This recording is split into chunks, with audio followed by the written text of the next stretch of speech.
Bonsoir, dans cette vidéo, nous allons commencer le deuxième chapitre de notre programme des mathématiques niveau terminal qui porte sur les fonctions logarithmes népériens. Dans cette vidéo, nous allons voir trois parties. La première partie, on va définir c'est quoi une fonction logarithme népérien. Dans la deuxième partie, on va voir quelques propriétés sur les fonctions logarithmes népériens. Et dans la troisième partie, nous allons traiter deux mini-exercices pour consolider les propriétés vides dans la deuxième partie. La fonction ln, c'est la fonction définie de l'intervalle ouvert de 0 à plus infini vers R. Pour tout x, associe ln de x. Une remarque,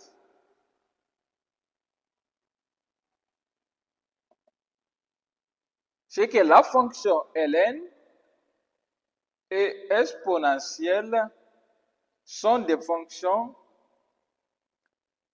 inverses. OK? Propriété. On dit soit A et B appartenant dans l'intervalle ouvert de 0 à plus infini. Petit n peut être Z ou bien Q. Les propriétés que je vais vous donner tout à l'heure sont des propriétés qui sont démontrées. Mais dans cette vidéo, nous n'allons pas démontrer ces propriétés. Au niveau des fonctions ln, le plus important, c'est la maîtrise des propriétés. Car ce sont ces propriétés qui vont vous permettre de manipuler ici la fonction ln. Propriété numéro 1. On a ln de 1 qui est égal à 0. Donc, dans la démonstration d'un des exercices, cette propriété vous permet ici de réduire les calculs dans les exercices. Propriété 2, c'est que ln de E est égal à 1. Donc, on a dit que la fonction ln et la fonction exponentielle sont des fonctions qui sont inverses. Et le produit de deux fonctions inverses est égal à 1. C'est comme le produit de deux nombres qui sont inverses. Par exemple, si vous prenez 2 fois 1,5, c'est égal à 1. Propriété 3, ln de A est inférieur à 0 si et seulement si 0 est inférieur à A est inférieur à 1. Donc, si A est comprise entre 0 et 1, donc ln de ce nombre est tout simplement un nombre négatif. Par exemple, si vous prenez A est égal à 0,2, A est égal à 0,5, A est égal à 0,7, si vous calculez ln de ces nombres-là, la réponse que vous allez trouver que c'est un nombre négatif. Propriété 4, c'est que ln de A est supérieur à 0 si et seulement si A est strictement supérieur à 1. Donc, ln de A est positif lorsque A est strictement supérieur à 1. Si A est égal à 1, ln est égal à 0. Si A est comprise entre 0 et 1, c'est ln de A est négatif. Et si A est strictement supérieur à 1, ln de A est positif. Propriété 5, ln de A est égal à B si et seulement si A est égal à exponentielle de B. Propriété 6, ln de A est égal à ln de B si et seulement si A est égal à B. Donc, si vous avez A qui est égal à B, ça implique également que ln de A est égal à ln de B. Pour démontrer ça, vous appliquez exponentielle membre à membre. Le exponentiel et ln vont partir. Ça va rester A et B. Propriété 7. Si vous avez ln de A qui est supérieur à ln de B, ça équivaut à dire que A est également supérieur à B. Propriété 8. Si vous avez ln de A fois B, ceci est égal à ln de A plus ln de B. Donc, si vous avez encore ln de A plus ln de B, vous pouvez dire que c'est ln de A fois ln de B. Vous savez, des fois dans la résolution des exercices, vous allez avoir besoin ici de ln de A fois B pour résoudre votre exercice. Mais dans l'exercice, vous avez ln de A plus ln de B. C'est là que la propriété entre en jeu. Vous pouvez manipuler les écritures de ln en utilisant ici les propriétés sans que vous ne ratiez la réponse. Propriété 9,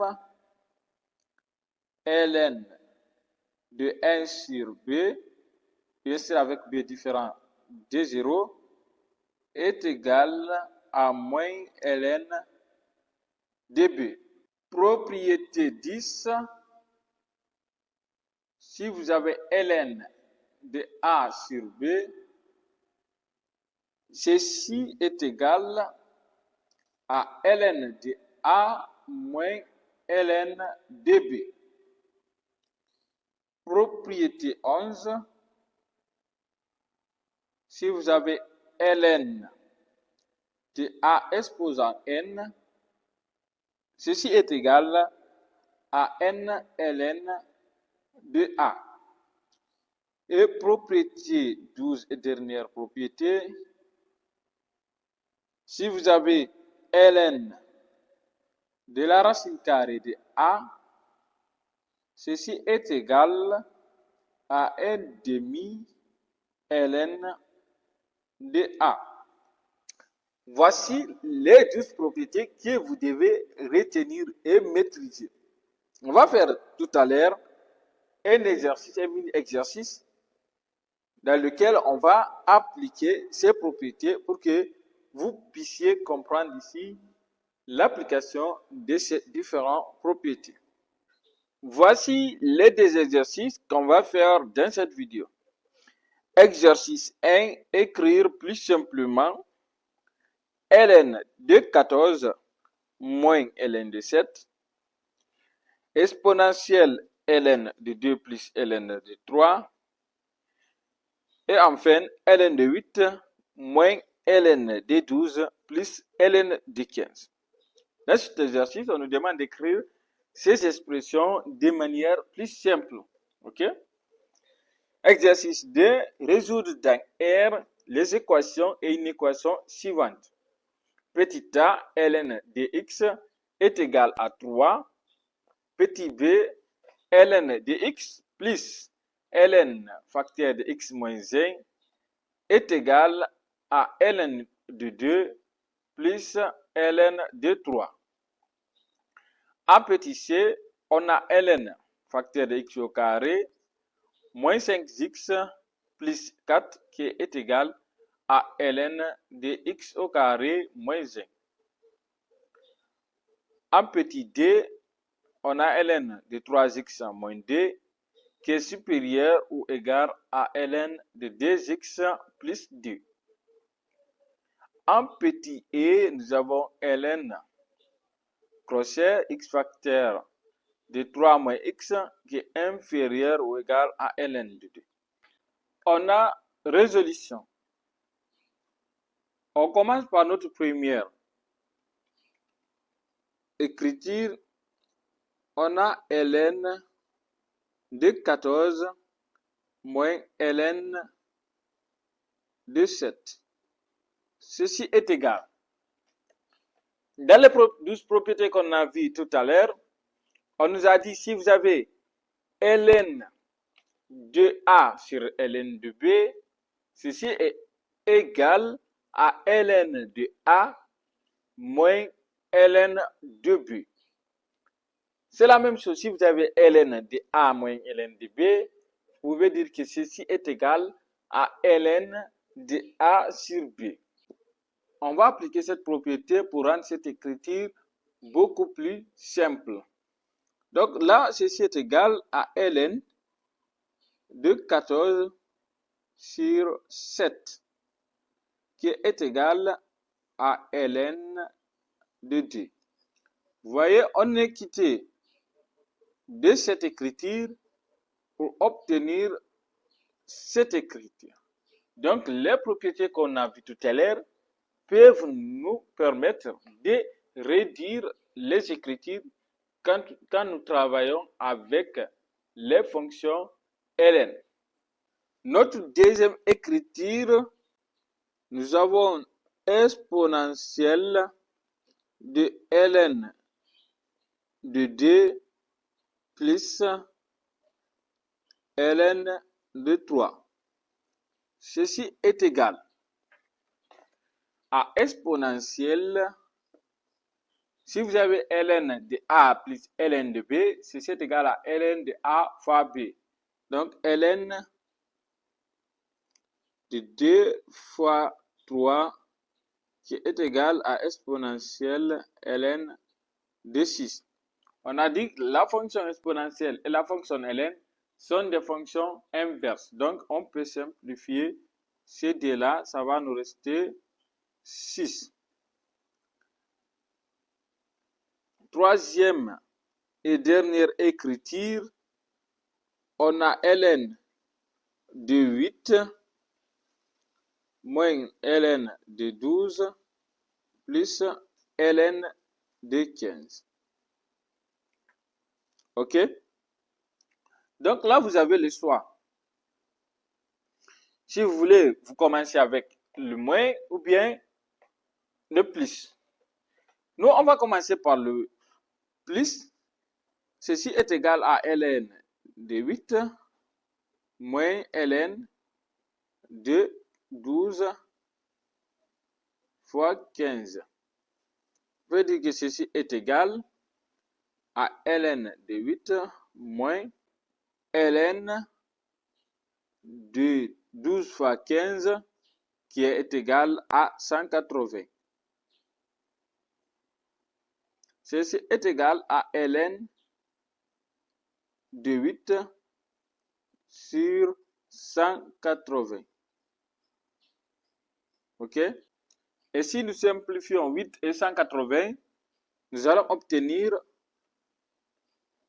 que ln de 8 moins ln de 12 plus ln de 15 est égal à ln de 2 sur 180 et sur 45. Okay? Donc, on a simplifié le numérateur et le dénominateur par 4. Voici la résolution de notre premier exercice. En exode, résolvons les équations et inéquations suivantes. Petit a, ln de x est égal à 3. La première des choses à faire pour résoudre ces équations, c'est de trouver les contraintes sur l'inconnu. Comment on trouve ça? On sait que ln d'une quantité, c'est-à-dire x ou bien de n'importe quelle quantité existe, c'est lorsque cette quantité est positive. Donc, on a dit au niveau de la définition que les fonctions ln sont des fonctions qui sont définies d'un star plus. On va d'abord trouver le contrainte de l'inconnu avant de résoudre notre équation. On va dire que ln de x existe, c'est-à-dire cette quantité-là existe. Donc, on peut dire que ln de x existe si et seulement si le x qui est là est supérieur à 0. Donc, ce qui implique que x doivent appartenir dans l'intervalle 0 à plus infini. Voici notre contrainte.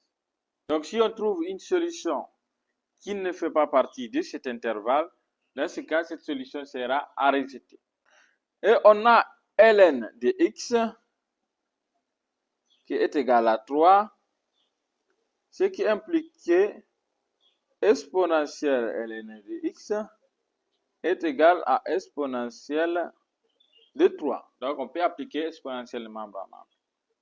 Or, on a dit ln exponentielle peut se simplifier, ce qui va impliquer ici que x est égal à exponentielle de 3. Si nous prenons le e, c'est-à-dire le exponentiel de e, tout simplement, sa valeur c'est 2,71. Et si nous prenons 2,71, nous l'élevons à la puissance 3, on va obtenir un nombre qui est supérieur à 8. Donc, 8 appartient dans l'intervalle ouvert de 0 à plus infini. Alors là, on peut dire que notre solution pour cette première équation, c'est exponentielle de 3. Voici la solution de notre équation. Comme exponentielle de 3 fait partie de l'intervalle ouvert de 0 à plus infini, donc la solution c'est ça. Petit b, on a ln de x plus ln facteur de x moins 1 qui est égal à ln de 2 plus ln de 3. On a dit la première chose qu'on va faire, on va faire contrainte sur les inconnus. Là, on va avoir contrainte sur les inconnus, on abrège. Cette quantité qui est là existe si et seulement si x est supérieur à 0 et x moins 1 également supérieur à 0. Là, on peut utiliser un petit tableau pour faire ça rapidement. On va voir ici les x. Là, on va voir x. Et là, on va voir x moins 1. Ici, on a moins l'infini. Ici, on a plus infini. La valeur qui annule x, c'est 0. Et x moins 1, c'est 1. Donc, on va avoir ici 0, 1. Lui, il annule ça, il n'annule pas ça, il annule là que x, c'est un polynôme du premier degré. Avant 0, c'est moins. Et là, c'est plus. C'est plus. X moins 1, c'est un polynôme du premier degré. Avant le 1, c'est moins. Moins. Et là, on va prendre plus. Mais ce qui nous intéresse, c'est l'intervalle sur lequel les deux conditions sont vérifiées. C'est-à-dire x est supérieur à 0. En même temps, x moins 1 est supérieur à 0. Dans l'intervalle moins l'infini à 0, on a déjà les deux expressions qui sont inférieures à 0. Donc, cette partie ne nous intéresse pas. Si l'intervalle 0, 1, ici, c'est l'autre est positif x, mais l'autre est négatif. Cette partie aussi n'est pas bon. Mais dans 1 à plus infini, les deux expressions x et x moins 1 sont positives. Ok? C'est pourquoi ici, on va obtenir notre contrainte des inconnus qui est égale à l'intervalle ouvert de 1 à plus infini. Ce qui veut dire que toute solution qu'on va trouver qui ne fait pas partie dans cet intervalle n'est pas solution de notre équation. On va aller résoudre notre équation. On va prendre ln de x plus ln de x moins 1 qui est égal à ln de 2 plus ln de 3. Ce qui implique qu'on a ln de x facteur de x moins 1. Parce que on a ln de a plus ln de b. Donc, c'est ln de a fois ln de b qui est égal à ln de 6. 2 fois 3 qui est 6. Après, ce qu'on va faire, on va prendre exponentielle membre à membre. On va avoir exponentielle ln de x facteur de x moins 1 qui est égal à exponentielle ln de 6. Là, les deux peuvent se simplifier et ces deux-là vont se simplifier également, ce qui va impliquer ici que x facteur de x moins 1 est égal à 6. OK? Donc, voilà ce qui va impliquer ici que x au carré moins x, en envoyant le 6 au premier membre, moins 6, est égal à 0. On va résoudre ce polynôme et les valeurs qui annulent ce polynôme sont moins 2, x1 est égal à moins 2 et x2 est égal à 3. OK? Donc, c'est moins 2 et 3 qui annulent ce polynôme. Pour trouver ces valeurs, vous devez tout simplement utiliser le discriminant delta. On revient au niveau du contrainte des inconnus. On a trouvé un intervalle 1a plus infini. On regarde les deux valeurs de x qu'on a trouvées. Est-ce que ces deux valeurs font partie de cet intervalle? On voit ici que moins 2 n'est pas dans l'intervalle 1a plus infini. Ce qui veut dire que moins 2 n'est pas une solution pour notre équation. Mais 3 fait partie, bien sûr, dans l'intervalle 1a plus infini. D'où on peut dire que la solution dans R de notre équation est égale à 3. OK? Voici la solution cherchée. Là, on a notre petit c, ln de x au carré moins 5x plus 4 est égal à ln de x au carré moins 1. Là, pour trouver les x, avant de trouver les x, on va d'abord trouver les contraintes sur l'inconnu. OK? Pour ce faire, on va tracer un tableau ici. Dans ce tableau, on a ici x. Là, on a x au carré moins 5x plus 4. Et là, on a x au carré moins 1. Mais ce que nous cherchons, c'est que x au carré moins 5x plus 4 doivent être supérieurs ou égal à 0. En même temps, x au carré moins 1 doivent être supérieurs ou égal à 0. Voici les deux conditions de notre contrainte. On revient dans notre tableau. Là, on va voir moins l'infini. Ici, on va voir plus l'infini. Ça, c'est les valeurs qui annulent, c'est des polynômes. Pour notre premier polynôme, on a 1 et 4. Et pour notre deuxième polynôme, on a moins 1 et 1. Donc, on va avoir ici moins 1 et 4. Moins 1 n'annule pas ici. Là, il annule. Il annule ici. Et il annule également là. Il annule ici. Et il n'annule pas ça. X au carré moins 5x plus 4, c'est un polynôme du premier degré. Avant, entre les racines, le signe contraire d'x au carré qui est moins. Et derrière, on a plus. Ici, la même chose entre les racines, c'est moins, derrière plus. OK? Donc, on va voir les intervalles sur lesquels les deux conditions sont vérifiées. C'est-à-dire les deux polynômes sont positifs. Ici, on a moins l'infini à moins 1 sont positifs, c'est correct. Entre moins 1 et 1, il y a un qui est positif, l'autre est négatif. Ça ne nous intéresse pas. Ici encore, ça ne nous intéresse pas. Et entre 4 et plus infini, on voit que c'est positif. Ce qui veut dire que notre contrainte des inconnus ici est égale à l'intervalle ouvert de moins l'infini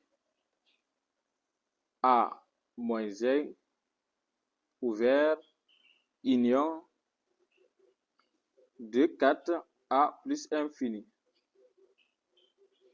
Donc, toute solution qu'on va trouver qui ne fait pas partie de cet intervalle ne sera pas solution de notre équation. Là, on a ln de x au carré moins 5x plus 4 qui est égal à ln de x au carré moins 1, ce qui est impliqué en prenant exponentielle en membre, exponentielle de ln de x au carré moins 5x plus 4 et est égal à exponentielle de ln de x au carré moins 1. Là, on peut simplifier l'exponentielle ln parce que ce sont des fonctions inverses. Ce qui va impliquer ici que x au carré moins 5x plus 4 va être égal à x au carré moins 1. Ce qui va impliquer ici, on peut simplifier x au carré et x au carré. Le moins 1, quand il vient par là, il va être plus 1. En factorisant ici par moins 5, nous allons obtenir moins 5 facteur de x moins 1 qui est égal à 0. OK? Donc, ce qui va impliquer ici que c'est x moins 1 qui va être égal à 0 parce que moins 5 est déjà différent de 0. Ce qui va impliquer également que x est égal à 1. Et on regarde dans notre contrainte d'inconnu, dans l'intervalle, c'est dans les deux intervalles moins l'infini à moins 1 et 4 à plus infini, on voit qu'on n'a pas 1. Donc, la solution ici dans R de notre fonction, c'est vide. Donc, notre équation n'a pas de solution dans R. Vous voyez à quelle importance ici les contraintes d'inconnu sont importantes dans la résolution des équations avec la notion de ln. OK? Avec les équations ordinaires, il n'y a pas vraiment de contraintes et là, on allait trouver une solution qui est égale à 1. Mais là, notre solution dans R, c'est vide. Parce que si 1 est remplacé dans les deux, on va obtenir déjà au second membre ln de 0. Bon, ln n'est pas défini en 0. OK? Là, on a petit d, ln de 3x moins 2 qui est supérieur ou égal à ln de 2x plus 2. On va trouver les contraintes. Voilà, pour trouver les contraintes, on utilise le même raisonnement avec les autres, on utilise le tableau. Finalement, on va trouver contrainte des inconnus qui est égale à l'intervalle ouvert de 2 tiers à plus infini. OK? Donc là, vous utilisez le tableau, vous faites comme on a fait précédemment. Là, on va prendre notre ln de 3x moins 2 qui est égal à ln de 2x plus 2. On a dit ln de A est supérieur ou égal à ln de B. Ça implique que ln, c'est-à-dire ça implique que A est supérieur ou égal à B. Ce qui va impliquer, si on prend exponentielle membre à membre, exponentielle de ln de 3x moins 2 est égal à exponentielle de ln de 2x plus 2. Ok? Donc là, ça peut partir. Ici, supérieur ou égal. On va obtenir 3x moins 2 qui est supérieur ou égal à 2x plus 2. Donc, ce qui va impliquer ici que 3x moins 2 moins 2x moins 2 est supérieur ou égal à 0.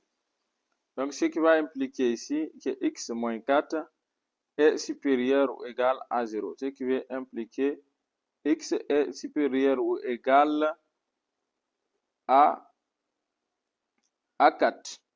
OK? Là, si nous traduisons ça en intervalle, ça veut dire que x appartient dans l'intervalle fermé de 4 à plus infini. Ce que ça veut dire. On regarde l'intervalle 4 à plus infini. Est-ce que l'intervalle est inclus dans l'intervalle ouvert de 2 tiers à plus infini? Si nous prenons 2 tiers, c'est 0, et quelques. OK? Donc, 0, quelques. Là, on peut dire que l'intervalle de 4 à plus infini est inclus dans l'intervalle ouvert de 2 tiers à plus infini. OK? Donc, on peut dire que la solution dans R est égale à l'intervalle 4 à plus infini. Comme cet intervalle est dans l'intervalle de départ, c'est-à-dire dans les contraintes des inconnus, donc, et l'intervalle est solution. Là, nous avons petit e ln crochet de x facteur de 3 moins x qui est inférieur ou égal à ln de 2. Si nous prenons ici notre contrainte des inconnus, ceci est égal ici à l'intervalle ouvert de 0 à 3 ouvert. OK? Maintenant, ce qu'on va faire, on va prendre notre expression ici, ln de x facteur de 3 moins x, qui est inférieur ou égal à ln de 2. Ce qui implique ici que exponentielle ln crochet de x facteur de 3 moins x est inférieur ou égal à exponentielle ln de 2. OK? Là, le 2 peut se simplifier.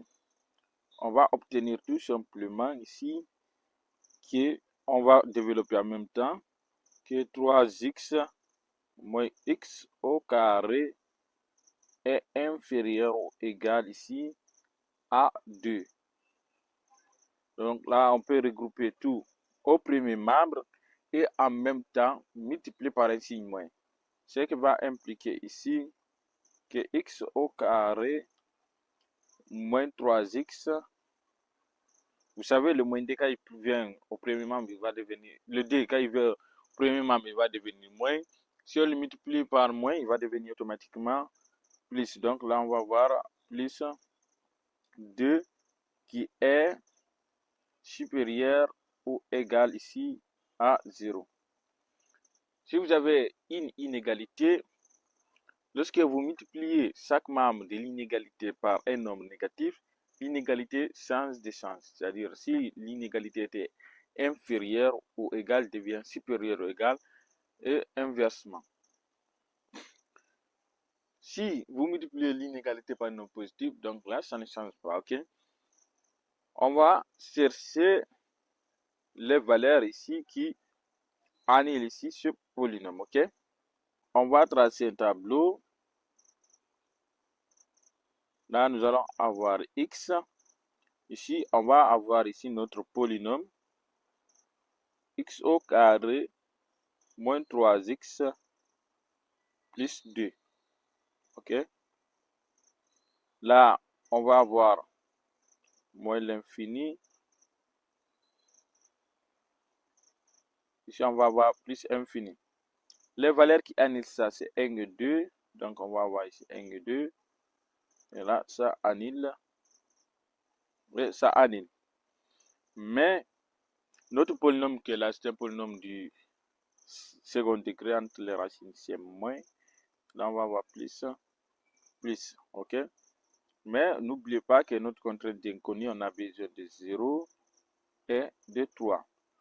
Donc, si on fait descendre ces deux-là ici, on va obtenir là un signe plus et là également un signe plus.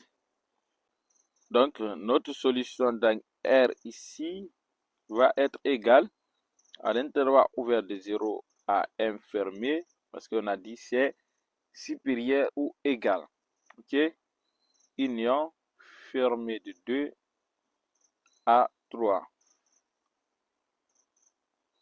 Ouvert, bien sûr. Là, on va encadrer ça. Et voici notre solution.